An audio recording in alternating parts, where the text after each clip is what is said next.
Pushkin. Sarah Jarosz very naturally grew interested in music as a youngster through listening to her parents' tunes. That her interest was matched with an equal level of innate talent and a wonderful musical community in Wimberly, Texas, turned her into a child prodigy. Sarah is a killer player: banjo, guitar, mandolin, octave mandolin, and a keen songwriter steeped in the Texas tradition. But what's even more impressive than all of that is her growth as an artist. Sarah's latest album, Polaroid Lovers, was produced by former Broken Record guest Daniel Tashian. It's her 7th album and so far the best at highlighting the power of Sarah's songwriting over her virtuosity. In this episode, you'll hear Sarah Jarosz tell Bruce Headlam about the Friday night bluegrass jams that shaped her playing, why she's turned down co-writing songs with artists she respects before, and you'll get to hear her dabble with some of her instruments and maybe even perform a song or two. This is Broken Record, liner notes for the digital age. I'm Justin Richmond. Just a quick note here. You can listen to all of the music mentioned in this episode on our playlist, which you can find a link to in the show notes. For licensing reasons, each time a song is referenced in this episode, you'll hear this sound effect. All right, enjoy the episode. Here's Bruce Headlam's conversation with Sarah Jarosz. Can we talk about how you started out? Everybody describes you as a prodigy. What were you before you were a prodigy? Well, I really just don't have memories of my life without music being a part of it. It was just always there, and it was always a very positive thing. From the time that I was a little kid, I don't really ever remember a car ride with my parents where an album wasn't playing, where we were just sitting in silence as a family. It was just in the air. It was in the ether always for as long as I can remember. And so singing came first, I think, because of that. My parents are really two of the biggest music lovers you could ever come across. My mom sings and plays guitar and writes songs, but always as a hobby, never professionally. And my dad is just the biggest music lover and album collector, and just always playing records, always introducing me to new things. And so it started with me just singing along to whatever he would put on, and, hearing my mom strum on her guitar and seeing her typewritten lyrics kind of strewn around the house and thinking, this is normal, like people write songs. So eventually when I was, in my early teens, I started trying my hand at songwriting. But I was really lucky growing up in Wimberly, Texas. I had an amazing music teacher at the school that I went to named Diana Reapy, and she taught using the Kodály method, which is basically Zoltán Kodály, a Hungarian composer who believed that every kid should have a form of music education in their life, and so developed this method of teaching children music through solfege and hand cymbals, connecting the notes to the hand cymbals in that way. And that really just felt like, I already had a natural interest in music. That was just like a lucky thing that I happened to go to a school that had this incredible music teacher. And took piano lessons when I was about 6, but it wasn't until I turned 10 and got a mandolin that I started really taking my own initiative of wanting to practice, and just became obsessed with working on music. The music your family played, you mentioned Texas. Was it Texas music? Was it country? Was it Western swing? What were they interested in? They were really into like the Texas singer-songwriter tradition. So, they both went to UT, and that's where they met, and would go see Sean Colvin and Nancy Griffith at the Cactus Cafe before anybody knew who they were. And so I was hearing a lot of Sean and Nancy, a lot of Guy Clark, Lyle Lovett. Really, that Texas, it's a strong, it feels like its own genre. Those are a lot of my early musical memories, and it feels really connected to my childhood and to just the landscape of the Texas Hill Country in Wimberly. But also alongside all that, it was Paul Simon and Joni Mitchell and Bob Dylan and Chicago and, like there a bunch of other stuff as well, Billy Joel. So it was a lot all at once. But definitely those Texas singer-songwriters were a big part of it. Mm-hmm. And then when you played mandolin, were you learning by ear? Almost exclusively learning by ear. Yeah. So around this same time when I was 10, my parents could kind of tell that I was really interested in this and in the mandolin. And they, again, just kind of a fortunate timing and just in Wimberly, they found this Friday night bluegrass jam that there'd be the Friday night football games. And then while that was going on at the Catfish restaurant, everybody else was at the football game. But at the Catfish restaurant down the street called Charlie's, there was a bluegrass jam every Friday night. And it was this magical thing where, in retrospect, it was so special that all of those adults that wanted to just clear their head and like blow off some steam at the end of a long week were cool with me, a little 10-year-old girl coming and kind of crashing the party and sitting in the circle and like you said, learning by ear, just hearing the songs week after week, slowly picking things up, slowly starting to improvise solos when my turn would come around the circle. And that was really a huge turning point for me in terms of soaking in the music and really getting to play a lot with other people. You're describing something that it doesn't even sound real, I have to say. Like, this is the early 2000s? Yeah, this would have been 2001. I was 10. Yeah. Yeah. So you're describing something like it happened in 1945 on Doc Watson's porch. Totally. But instead, everybody who doesn't play football pulls up an instrument. Mm-hmm. Amazing. Yeah, no, it does. It feels like that even to me now. It just feels like it was this out of time magical experience, and it happened in my life, and I was just so lucky to get to that was my way in. Mm-hmm. Because I think I have a lot of friends who their way in was music competitions and fiddle contests, and I think those can be great, but it also along with that comes this sort of pressure and competitive nature, and so there was none of that. For me, it was all just sharing the song, sharing the community, sharing the feeling and the love of the music with these other people. And, it could have been adults that were like not cool with it, and they were cool, and mm-hmm. It was magical. Yeah. You could have learned how to play cards or something else completely different. Do you remember the first couple songs you played? Do you remember what the repertoire was? Yeah, well, I remember... I realize even using the word repertoire, I'm totally killing the buzz. It's Friday night at the Catfish Cafe. No, but there's something to that. I think that a lot of the times you would play the same songs week after week, and that's kind of how I learned. And, people don't want to reinvent the wheel every time they sit down to just play music for fun. So they just want to play songs that they love. So it would be a lot of the same songs every week. And one of the ones that comes to mind, I actually recorded on the album that I made with John Leventhal, World on the Ground. The last track is called Little Satchel. Mm-hmm.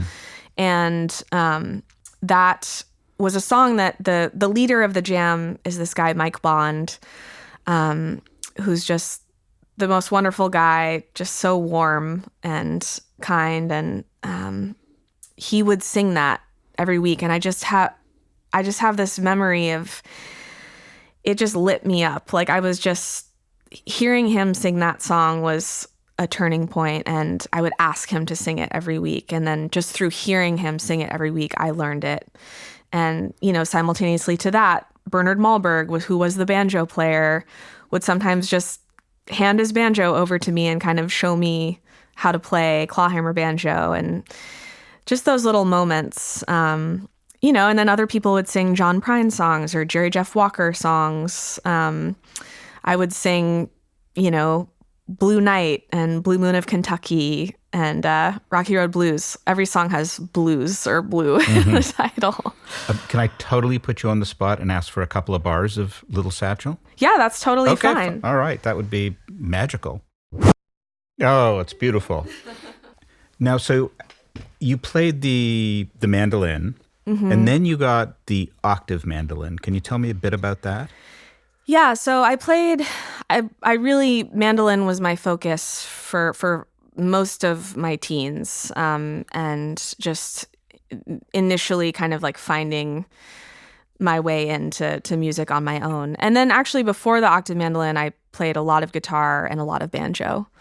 So those were the three that were in rotation when I was first starting to write songs. But I again, to Tim O'Brien, I had heard some of his recordings with the sound of this bouzouki or octave mandolin. The names are kind of interchangeable. I've always said octave mandolin because mine is always tuned a true octave lower than a mandolin, whereas bouzouki sometimes have different tunings. So when I was 16, I had kind of been keeping my eye out for one, but they're kind of rare instruments to come across. And when I was 16, I was at the IBMA, the International Bluegrass Music Association conference, and they have a trade show as part of the conference. And I have a vivid memory of walking onto the trade show floor and seeing a booth with the Fletcher Brock octave mandolin and playing. I sat down, I played it for a minute, and it was like lights were going off, bells were ringing. It was a magical moment, and I just knew this is my instrument. This is going to change my life. And bought it. I had been saving up from shows that I had played around Austin, as a teen, and bought it, and it changed my life. All these songs started pouring out of me, and it was like it was the instrument that unlocked me finding my own musical voice. Now, mandolins are tuned in fifths, right? They're tuned like violins. Correct, yeah. So it's G, D, A, E. Yep. And yours is tuned an octave lower. What do you think it was about that instrument? I think there's something about the range in relation to my voice that was kind of the magical combination. I had just spent so much time playing mandolin and gotten really proficient at taking solos and things. But first, I was just never, anything that I wrote on the mandolin was usually instrumental. I wasn't really, when I wanted to sing and play and kind of write and sing and play, I would go to the guitar to do that because there was something about the lower range of the guitar or even the banjo that just lent itself to me singing on top of it. And so, yeah, I think also, the octave mandolin is a bigger body. It kind of has more tonality similar to that of a guitar. And you can capo it and kind of have all these more ringy sounds than you would with just closed chords on a mandolin. And it just felt like it supported my voice in a rounder, more whole way than when I was just accompanying myself on the regular mandolin. You don't play it the way I've seen a lot of people play mandolin. Are you even finger picking it at times?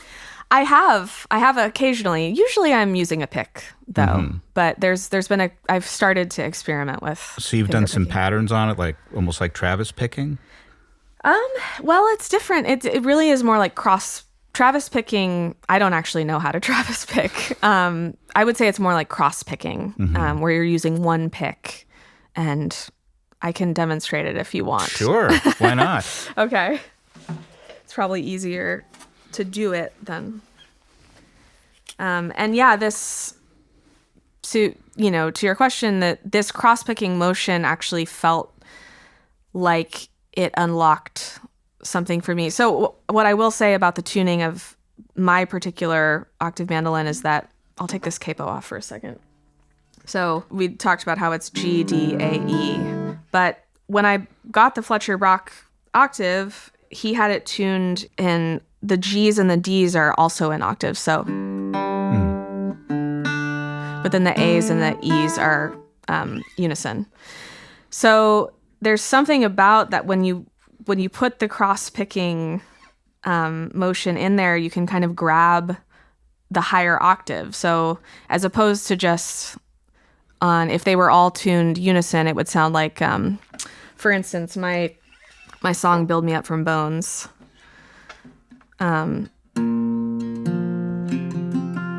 It has this where that higher octave comes into play. It's a part of the lick. It wouldn't sound the same if it was.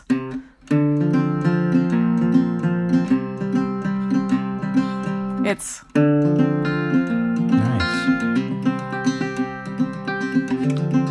Yeah. And so you're getting the higher one doing an uppick. An upstroke, yeah. An upstroke. Yeah. Wow. Fast forwarding a little bit to the new record, there's a song, The Way It Is Now, that feels, I realized, like a sister song to Build Me Up from Bones. It's kind of an inverted lick. It's so yeah, that just feels like a songwriting thing that got unlocked by the specificity of this instrument. Yeah. I mean, you hear those kind of sounds with guitar, and you hear people, it's on the high E string. Right. Using the upstroke. But that's amazing. Yeah. I mean it when I say it feels like my soulmate of an instrument. I still love playing mandolin. I love playing guitar, love playing banjo, but this is the instrument that I feel really at home and myself on. And does it help? You're a writer who puts often a lot of unusual chords in her work, and other people have commented on that. Some of your co-writers have commented on that. Does writing on the octave mandolin, does that help with that? Does it help you get to different sounds or different harmonies? I think so. I think that also is maybe just related maybe more to my early playing on the mandolin and almost playing chromatic, not ever using a capo, on the mandolin, and learning how to play chromatically and just listening to a lot of different music and being curious about a lot of different sounds and wanting to kind of incorporate, different chord movement and just being curious about that in my own songs and exploring. There's even a couple of songs, and I can't think of the titles right now, that almost have, I think of them as Beatles moves. A couple of, minor fourths, middle eighths that move chromatically, and things you don't often hear as much in country music. Yeah, well, and I think part of that, too, was affected by my time at New England Conservatory, where I went to college. And that was like, I had spent all this time in my childhood and my teens really just playing folk and bluegrass and singer-songwriter. And then I got to college and I was thrust into this world of, jazz and klezmer music and free jazz and all this stuff that was really what I hadn't ever spent time exploring. And I think it just heightened my ear in a way that made me probably throw some of that stuff in. And you graduated with your degree in improvisation. How did it change your improvising? It's funny that because the degree is called, I think it's actually called something different now, but when I was there, it was called contemporary improvisation, was like the program. But it's almost more, it never felt focused on improvisation so much as focused on finding your own lane and kind of finding your own sound. And so, yes, there was a lot of work that I did in terms of practicing soloing over crazy chord changes. But, if I threw too much of that into my own music, then it started to not feel like me. And it felt like I'm just doing this because I want to show you that I can, or, and that's something that I've worked on getting away from in terms of my songwriting, is just because I can play something on the instrument doesn't mean that it serves the song. We'll be right back with more after the break. We're back with more from Sarah Jarosz. Now, you had put out your first album, was it before you went to college or around the same time? Yep, I signed my first record deal at 16, which seems crazy now in retrospect. How did that come about? It came about, so, I had really started playing a lot of shows around in Austin and around the Hill Country. And when I was 11, my parents were both teachers, so they had the summers off and they could take me to music camps and things. So we started going to this festival in Colorado. We would drive up from Texas, festival called Rocky Grass, and another one called Telluride Bluegrass Festival. And I just became those festivals were very important to me as well in terms of meeting other people my own age and just realizing that there was more music life outside of my little Texas hill country home. And so because of the time that I had spent going to camps there, I wound up getting I got my own set at the Telluride Bluegrass Festival in the summer of 2007. So I was 16. And that is where Gary Pachosa heard me for the first time. And he was at the time it was Sugar Hill Records. And he had engineered and produced a lot of my favorite music, Alison Krauss and Nickel Creek. And so I knew who he was, and he invited me to come to Nashville and make some demos. And that was how I wound up signing with Sugar Hill at 16 and started working on my first album my senior year of high school. I would just fly back and forth to Nashville in my winter break and spring break. And it came out a few weeks after I graduated high school. Wow.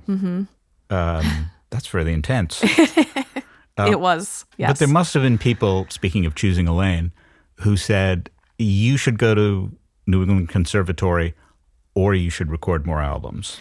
What made you do, well, you could do both. You showed that. But what made you want to go to the conservatory? Well, it was a couple of things. I was musically just very curious, and I had this feeling like there was more to explore before I really committed to being out on the road. And then also a lot of the friends that I had made at music camps in high school were all going to Boston, whether it was NEC or Berkeley. So this friend group that I sort of had, I was following that a bit. And then also, I mentioned my parents were teachers, so it was really important to them that I go to college and have that experience. And I'm so grateful for it. If I had gone straight out, been a road dog, at 18, I don't know if I'd have burned out, or I think it did kind of serve as a little barrier to then being ready to. I say that, and I was touring and making records all through college, so it was very intense, and there was never a moment off. It wasn't a typical undergraduate experience. No, but I really missed very, very little. School. I think I missed the most I ever missed was 1 week. I went and did this show called the Transatlantic Sessions. I flew to Scotland and taped that. And yeah, so it was hard work. But it really, I think it set me up in a good way to just had those 4 years in Boston. Well, also you were a prodigy, and life can be very hard for prodigies. There's lots of prodigies who don't get better, or don't round out their experience and keep doing the thing that made them successful very, very young. It sounds like you consciously tried to change what you were doing. Yeah, or just I was consciously trying to surround myself with other people that were doing it at a very high level, that were my age, because a lot of my musical experience early on was me playing with people that were much older than me. So I think it was healthy coming from a small town of 2,000 people. Yes, there was a lot of energy focused on me and this cool music thing that I was doing. And it was good for me to get to Boston and be like, oh, I'm not the only one that's good at this. These people that I'm around are incredible, and they're going to lift me up and kind of keep raising the bar. And I just wanted to follow that. You talked about how your earlier experiences were so generous and forgiving. Did you find the competition at music school daunting, or did you not find it a competitive place? I didn't find it a competitive place, but I do think my experience at NEC was unique because almost all of my friends were at Berklee. So my social life was kind of, except for a few people, my social life was kind of removed from NEC because I had this whole scene of people that we would have jams like every night in someone's apartment, and there was a lot of music being made in this. It felt like a continuation of the fun part of it, where music was connected to fun and not this competitive thing. So I think because I had that simultaneously alongside the school conservatory part of it, that kept it not feeling competitive to me. And now you probably get a lot of mail from them asking for donations. Yes. Well, you're a famous alumni now. You and Coretta Scott King. That's right. I mean, people forget that she was a yes. She was a singer. Yes.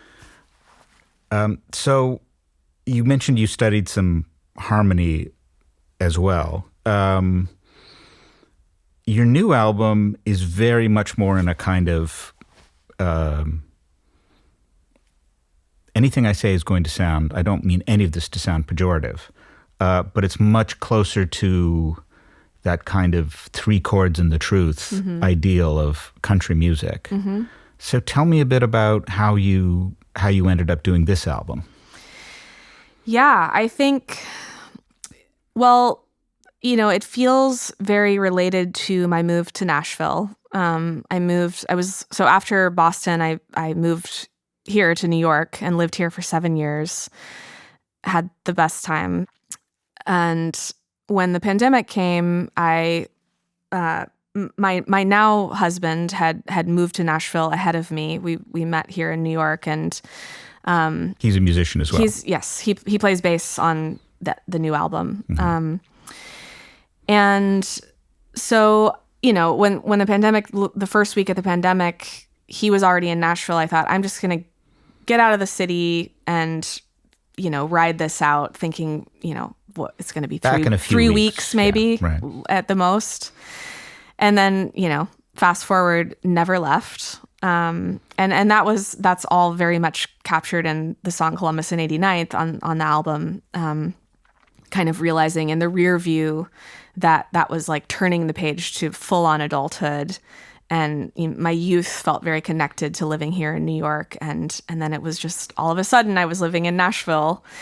And so I think, the beginnings of this record were me wanting to just really feel a part of, kind of explore the parts of the Nashville community that I kind of hadn't. And, I made my first 4 records there. So I've spent a ton of time there, but it's different when you actually live in a place, And so I was curious. There was just a handful of writers that I really wanted to get together with. And I think there was also some stagnation that was happening, at the end of, a year and a half into the pandemic, of feeling like I'm kind of tired of my own thoughts and I want to get in a room with someone else and just make music and feel that creative excitement with someone else and kind of see where it goes. So I think that was the initial feeling of starting to put some co-writing sessions together with folks around Nashville. And so I very much, this was different than a lot of my previous records. I wasn't even thinking about the recording part of it. I was just focused on writing and collecting songs and not being in a rush about it at all. And I think, because all of my other records were made, fitting them into my school schedule, it always felt like I had very little time to sort of assemble the songs. And I would just say, okay, these are the 10 to 12 songs that I have now. Let's record them. And I've heard people say, oh, I went in with 40 songs and whittled it down to the best ones. I was like, I want to do that. But just felt like I never had time. And so this time around, I was like, I'm going to really focus on the songwriting and then figure out how it should be recorded. And so now you had tried co-writing sessions before. It's a big part of the Nashville music scene. You get two people in a room that don't know each other. I think Natalie Hemby said that she'd tried to write with you once before. yes, What made this different? Well, so when I signed my first record deal, there was a lot of outside, pressure. Maybe isn't the right word, but it kind of was pressure to set up co-writing sessions. I think people see a young artist and they say, "All right, we got to get them cranking out music," and so that was one of the sessions that got set up for me was with Natalie Hemby. And I mean, she was so gracious, and we wound up writing a song together that we've never cut, but I just wasn't ready. I felt very closed off from wanting to do that because I was like, why would I involve someone else when I'm still trying to figure out what I want to say on my own? And when I'm still trying to figure out what is my sound? And I thought that if I did too much of that co-writing thing too soon, that my voice would get sort of lost in the mix and I would sort of lose myself in the process.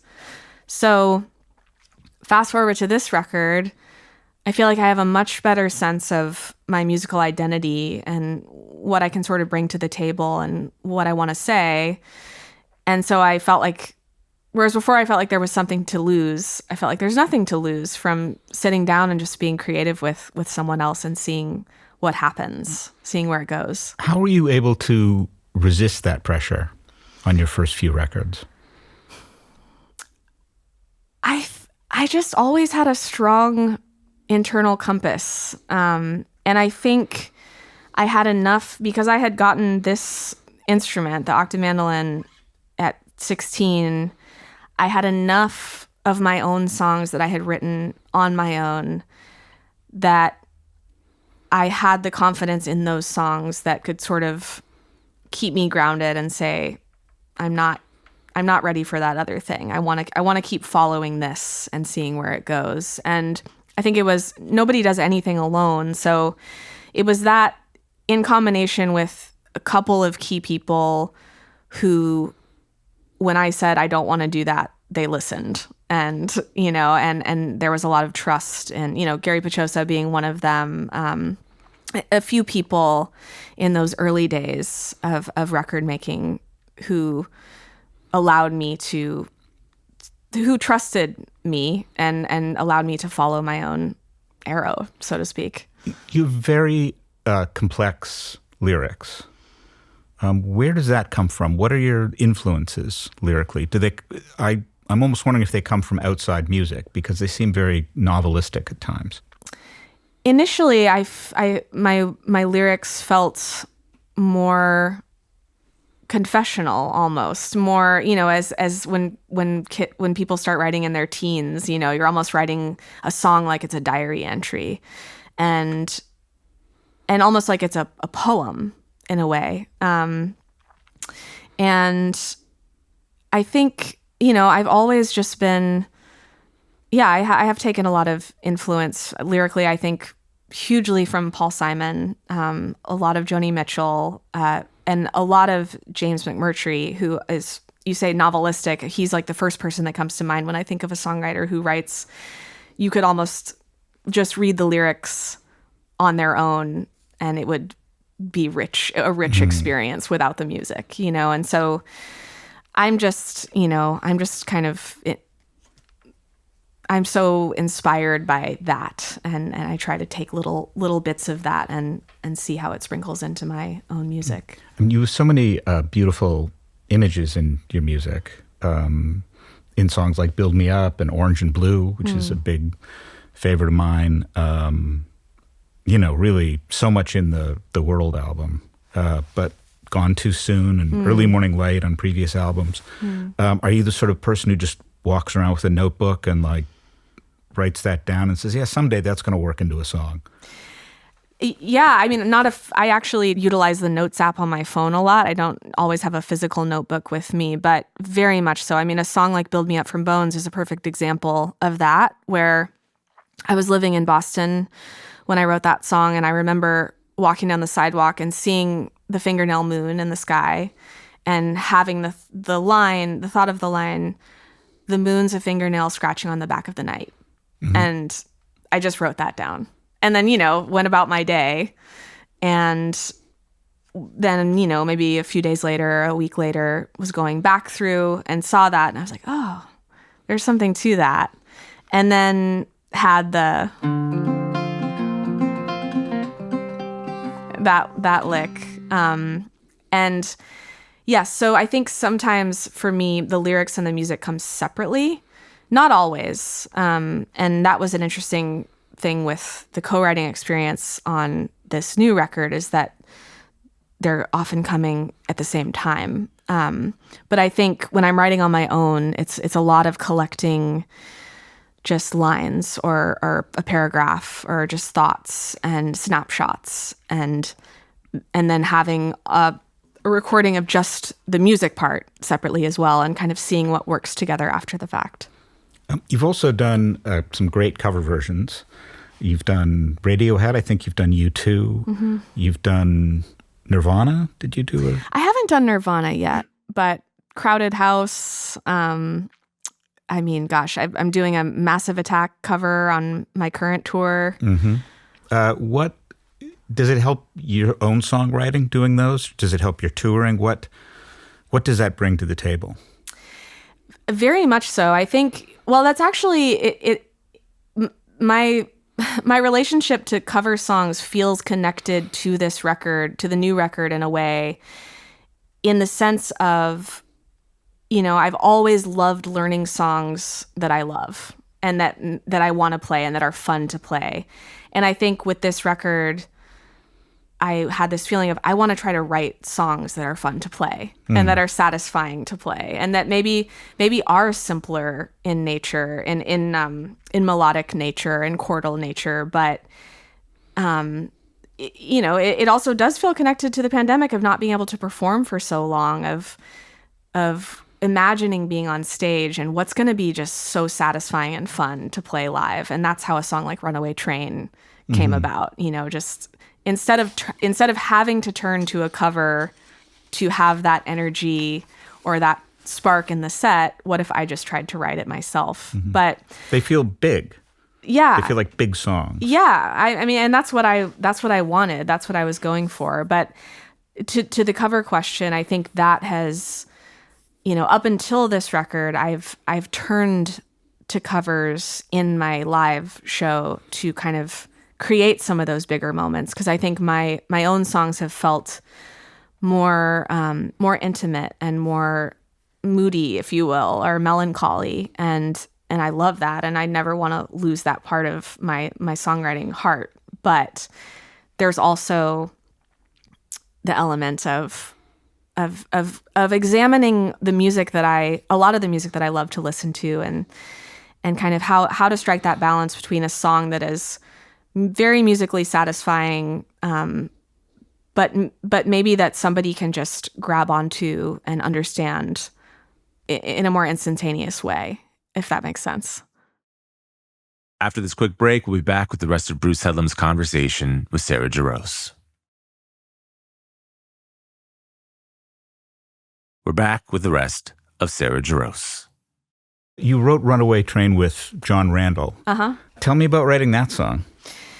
Yeah, so that was the first song that he and I wrote together. I went over. He and I have known each other for a long time, just kind of through making my early records in Nashville, and he's just always someone that I felt like I didn't know well, but whenever I saw him, I felt very at ease, and I think because of our Texas roots and connection. Yeah. He almost, when I'm with him, it feels like I'm with my uncle, or like, that I'm with family. And so I think because I felt comfortable in that way, I always had this feeling like I would love to write with him. And thankfully he was willing and open. And so I went over, he has a little studio at his house, and he just had the kind of had the first little Just that little riff. And it got me so excited because I went into that writing session feeling, to what we were discussing before, feeling like I want to try to write a song that will just be satisfying and fun to play, and not almost purposefully not take a lot of musical focus in terms of playing a difficult line or a difficult part, so that I can be present, so that I can be more present in the moment with the song and how it connects to an audience. And so he played that, and I was like, this is it. Like, this is the magic. This is the spark.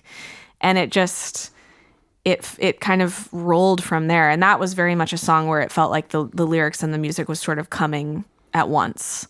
And that we were just going for, it felt just like a spark and a magic and a joy to it that I think comes through in the song.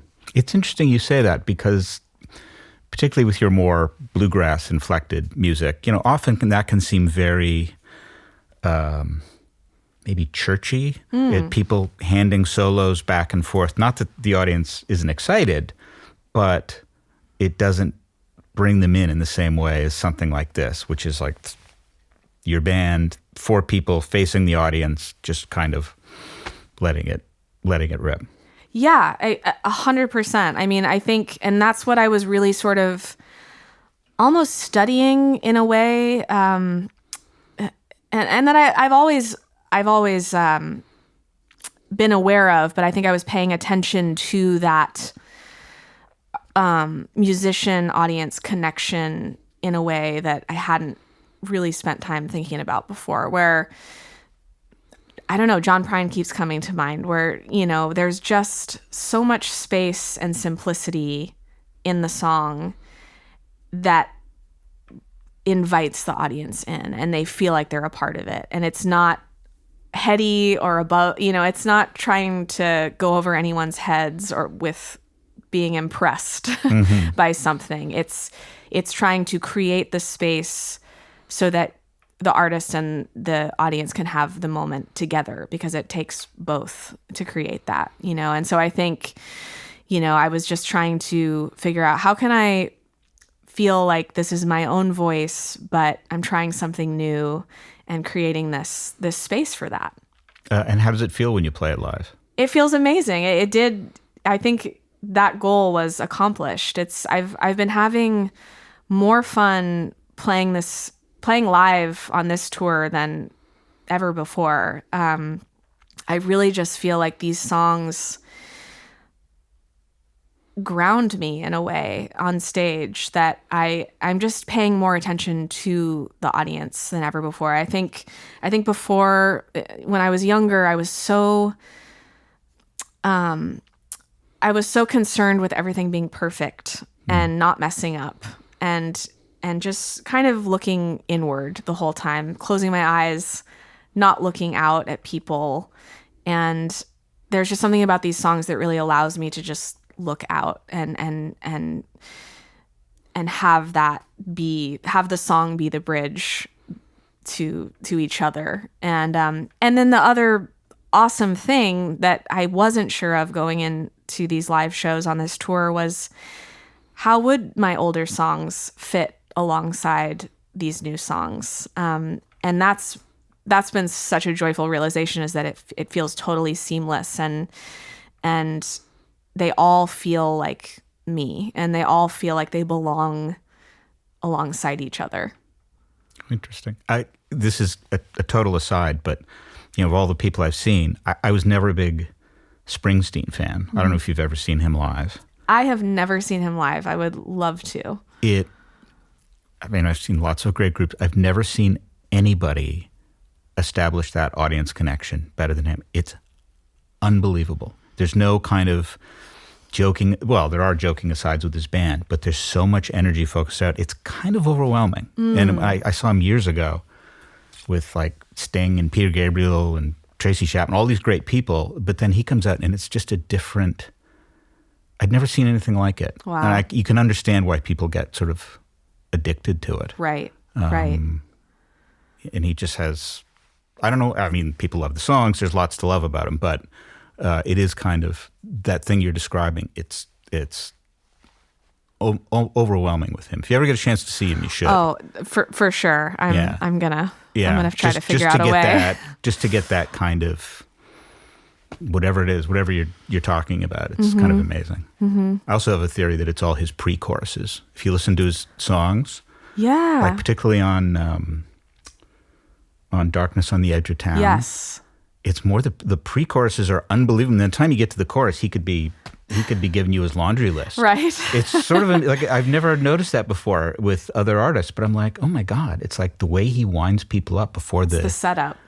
His setups are like unbelievable. Anyway, that's completely beside the point. No, I love that. Can I ask you? I think you wrote this one with John Randall as well, which is a lovely song. Don't break down on me. Mm-hmm. Tell me about that. Oh, I love that you asked.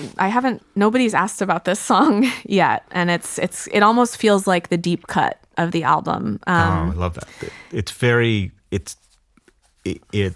direct, like Runaway Train, that you know what the central image is, but it's really complicated. Mm-hmm. So tell me about it. I'm hoping there's a bad car experience. There's not. It really feels more like we were bringing in our sort of Texas hill country imagery to it. I mean, Ranch Road. So the first line, what am I supposed to do on Ranch Road 12 at 2:30?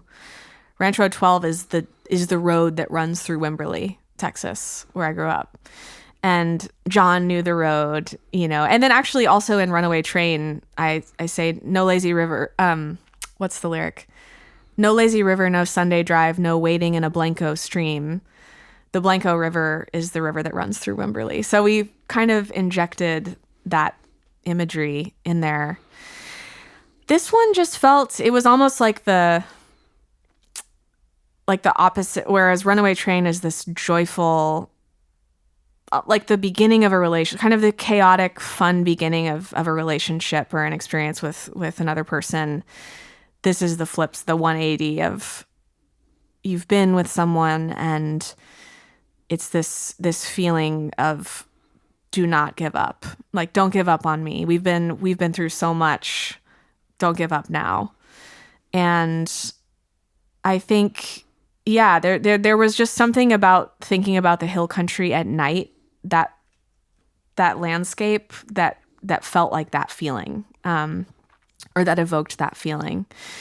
And I couldn't have written it with anybody who didn't understand the landscape of the hill country. And I just feel like that's injected in this song. And I have to say, at the end, when it lifts out of the chorus and I'm really belting Don't Break Down on Me high at the end, I have to give Daniel Tashian credit for that arrangement idea, because when we were in the studio cutting the song, he was like, I just feel like you want to cry out at this point, And I think when John and I wrote it, we had a more kind of traditional ending where we just tagged it and it kind of ended softly. And Daniel was like, no, it's got to explode out of this because these feelings are so raw and real. We need to hear that in your voice. Amazing. We haven't talked about Daniel Tashian, who we've had on the show when he did an album with Burt Bacharach. Yes. We've talked to all your producers. Tell me about meeting with him and what writing was like with him. Mm-hmm. It was amazing. I think when I first, so Daniel was he was number one on my list of writers that I wanted to write with. Why was that? I was just so curious about the process, and I had heard he's almost like Nashville. He's like a Nashville institution. He grew up there. His parents are musicians, and so many of the friends that I did have in Nashville, his name just would always come up. I loved his work with Casey Musgraves. I loved the Silver Seas records that I heard.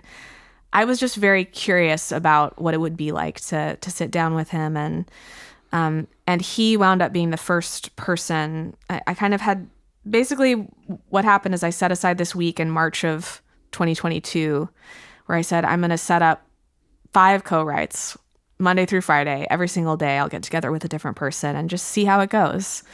And he was the first one.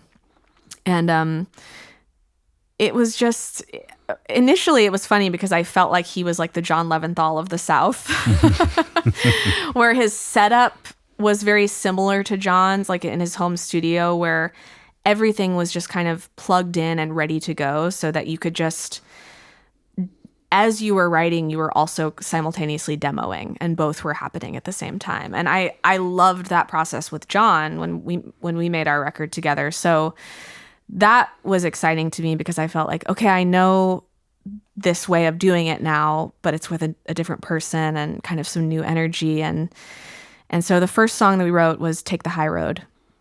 And I left the write that day with a demo that we had kind of made over the course of the write. And I remember playing it in my car on the way home, and that was the moment. That was the aha moment of the song showing me what the album wanted to be, and kind of laying the groundwork for what I knew I wanted to try to do. And that song really does feel like almost the thesis statement for the album. You know, I'm tired of being quiet, time to face up to the fear. Feels like this, I'm going to jump into the pool of making this bigger record. And Daniel paved the way for that for me in many ways. And yeah, so because that experience went so well, he and I wound up writing a ton over the course of that year. And he was so generous. I wound up, while all the other co-writes happened in Nashville, he was like, my family and I are going on vacation to Monteagle and Tennessee, which is like an hour and a half outside of He was like, I always try to get people to come write with me there. No one will ever come. He was like, do you want to come up for a day or two? And I was like, sure, why not? See what happens. And that's when we wrote Jealous Moon. Mm-hmm. And a few months later, he was like, we're going to the Gulf Coast of Alabama to have a family vacation. Why don't you come down? And, so it's kind of funny that because I barely knew him and his family, his wife and his 3 daughters, and they were just so open and warm and welcoming. And I kind of tagged along. And then on that last trip, we wrote Columbus and 89th and Days Can Turn Around, and another song that actually is hopefully going to come out this year as a bonus track. But yeah, so it was just, he has a way of creating this flow. It just felt like he opens a portal or something to having stuff that you didn't even know you needed to write about. Mm-hmm. That you're suddenly writing about it. Yeah. I wanted to ask you about Days Will Turn Around. Mm-hmm. Tell me about how that came about. Their setup there, it was a condo kind of overlooking the Gulf Coast, which I've never spent time on the Gulf Coast of Alabama. I grew up going to the Gulf Coast of Texas every summer with my family. And that's what inspired my album Blue Heron Suite. So there was something kind of grounding about looking out and seeing the Gulf. And we felt like we wanted to write something that could lift people up, a hopeful number. I think we're just aware of just what a slog life can feel like, just in general, and wanting to kind of create this hopeful feeling within a song, and using a mother's wisdom as the way into that. So the first verse being, my mama always said, water your garden and make your bed. These simple little images that anybody could relate to and sort of grab onto and connect to their own lives. And that one was actually really special in having his family around, because they were so responsive to it. As we were writing it and kind of singing it in the living room, his wife was like, what is that one? And I remember her kind of honing in, and it was nice to have another ear around just to kind of bounce ideas off of. And yeah. When I first heard it, my wife was away this week, and I immediately sent that one to her. Because she just finished her second novel and wondering what to do next, feeling a little lost. And I thought, well, so it really works. Oh, thank you. One more I want to ask you about, which is a lovely song, Good at What I Do. Well, this is coming back to Natalie Hemby. It was a very full circle experience writing this song with her because we had that experience of writing together when I was 18. And it was there was nothing bad about that experience. I just my heart wasn't in it. I wanted to find my own thing before doing that. So there was a lot of, she's incredible in terms of the way she opens up the space and makes you feel supported as her fellow songwriter. And I have to say this song, whereas every other song on the album really started with either an idea that I came in with, a start that I came in with, or, was written fully in the moment together with the other person. Good at What I Do, she very much came in with that idea. She had the first verse, and it was almost like she had been saving it for me. And it really was one of those magical days where she sang that first verse to me, and it resonated so much, and it felt so right for this record, because I felt like I was really trying something different with this album, and with that comes some self-doubt and wondering if you're doing the right thing, wondering if just that very human emotion of, am I good at what I do? Am I on the right track? And does my partner feel loved by me? Am I doing everything right? And she just has such a way of saying things so simply and straight to the point. And I think she kind of unlocked that for me and then, we wrote the chorus, we wrote the rest of the verses together, and it kind of took on this almost, I feel like, Lucinda Williams-y, Tom Petty vibe in the studio that felt right for the song in terms of just like the rawness behind the meaning and the message. Mm-hmm.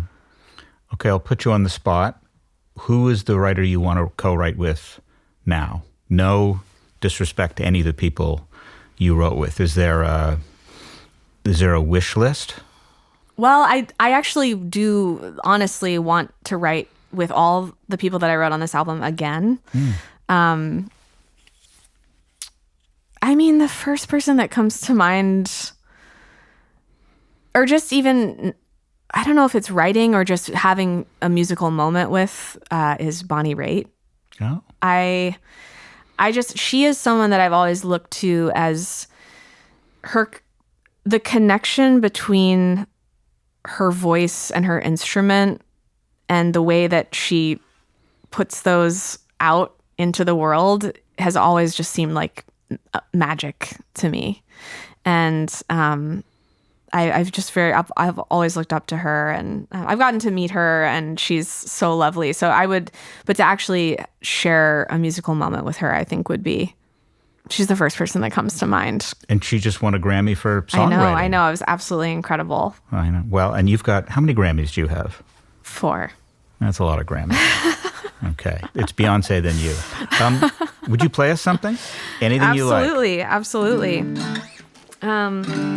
Maybe I'll play, since we've talked so much about the octave mandolin, I feel like I want to play something on this.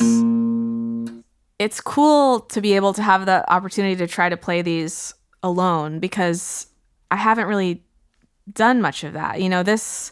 These songs were written with others, and so they've always sort of lived in this place where there's been multiple instruments happening. And even, the arrangements for the record, it's very band oriented. So unlike a lot of my songs, which just start with me and always sort of had their moment living in the world as just me and the instrument, these feel a little different from that. So okay. This is your unplugged session. Yeah. But this one, like I said, I'll play the way it is now, because it feels connected to Build Me Up From Bones in this way that I love. And I wrote this with Sarah Buxton. And it makes me, I remember when we recorded it, this one and Columbus and 89th, it was the first time that I had a visceral, emotional reaction to my own song, where I was actually kind of tearing up in the vocal booth as it was going down.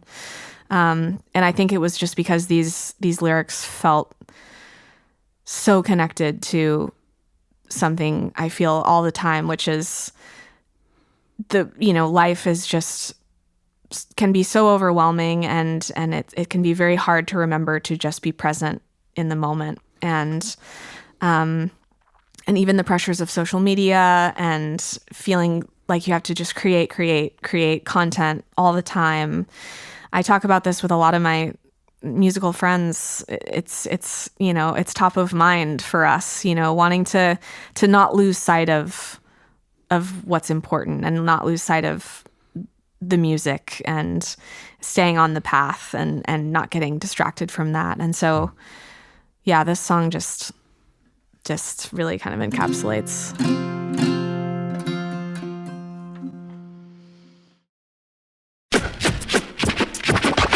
Thanks so much to Sarah Jarosz for playing her beautiful songs for us. You can hear a playlist of all of our favorite Sarah Jarosz songs at brokenrecordpodcast.com. You can follow us on Twitter at Broken Record. Broken Record is produced and edited by Leah Rose with marketing help from Eric Sandler and Jordan McMillan. Our engineer is Ben Tolliday. Broken Record is a production of Pushkin Industries. And if you like this show, please remember to share, rate, and review us on your podcast app. Our theme music's by Kenny Beats. I'm Justin Richmond.